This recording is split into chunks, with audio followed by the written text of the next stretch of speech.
Praise the lord. దేవుని యందు ప్రియమైన సంఘమా, ఈ యొక్క వీడియో ద్వారా వినుచున్నటువంటి, ఈ వాక్యాలు చూస్తున్నటువంటి, మరి లైక్స్ చేస్తున్నటువంటి, షేర్ చేస్తున్నటువంటి, సబ్స్క్రైబ్ చేస్తున్నటువంటి ప్రతి ఒక్కరికి నా హృదయపూర్వక ధన్యవాదాలు తెలియజేసుకుంటున్నాను. దేవుని నామంలో మీకు అందరికీ శుభాలు కలగాలని ప్రార్థన చేస్తున్నాను. మరి ఇప్పుడు నేను చెప్పబోయే విషయం ఏంటంటే విశ్వాసం గురించండి. దేవుని ఎడల మనం నమ్మకం కలిగి ఉంటే మనకు కలిగేటటువంటి మేళ్ళు ఎంతో గొప్పవి.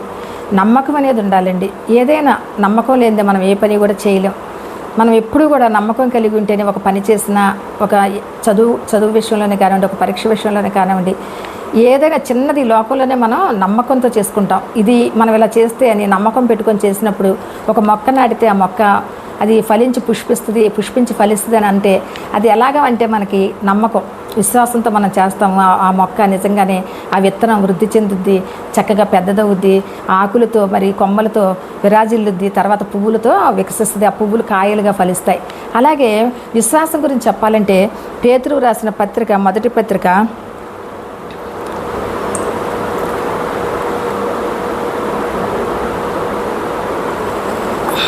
మొదటి పత్రిక 9వ వచనం చూద్దామండి. లోకమందున్న మీ సహోదరుల యందు ఈ విధమైన శ్రమలే నెరవేరుచున్నవని ఎరిగి విశ్వాసమందు స్థిరులై వానిని ఎదిరించుడి. లోకంలో ఉన్న మన సహోదరులు ఏంటంటే అన్యజనాంగం గురించి చెప్తున్నారు ఇక్కడ. అన్యులు ఈ బాధలు అంటే దేవుని తెలుసుకోకుండా శ్రమలు అనుభవిస్తున్నటువంటి వారు ఇటువంటి శ్రమలే అనుభవిస్తూ ఉంటారంట. వాళ్ళ జీవితాల్లో ఎన్నో బాధలు, శ్రమలు భరిస్తూ ఉంటారు. అవి ఆ శ్రమలన్నీ నెరవేరుతున్నాయని ఎరిగి ఏం చేయాలంటే అండి, విశ్వాసం అందు స్థిరులుగా ఉండి వారిని ఎదిరించాలంటండి. మనలో కూడా కొంతమంది దేవుణ్ణి నమ్ముకుంటారు, క్రీస్తుని నమ్ముకుంటారు, క్రైస్తవ్యంలో ఉంటారు, కానీ పూర్తిగా విశ్వాసంలో ముందుకు సాగలేకపోతూ ఉంటారు. నమ్మినట్లుంటారు కానీ నమ్మలేకుండా ఉంటారు.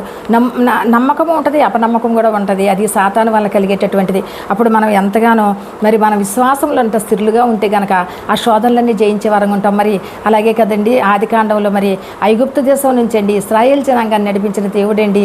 మరి వారిని నడిపిస్తున్నప్పుడు ఆయన ఎంతో తన బిడ్డలందరినీ కూడా ప్రేమించి ఆయన వారందరూ కూడా ఆయన వైపు ఉంటారని చెప్పి నమ్మకంతో దేవుని యొక్క నమ్మకం మన మీద చూపించారండి.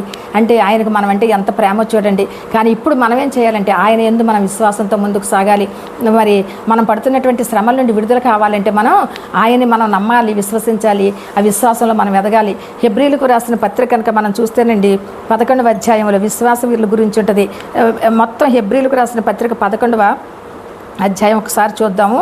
మొదటి చదువు. విశ్వాసం అన్నది అసలు ఏంటంటే నిరీక్షింపబడి వాటి యొక్క నిజస్వరూపమును అదృశ్యమైనవి ఉన్నవనటుకు రుజువునై ఉన్నదంటండి. విశ్వాసం అనేదండి నిరీక్షింపబడి వాటి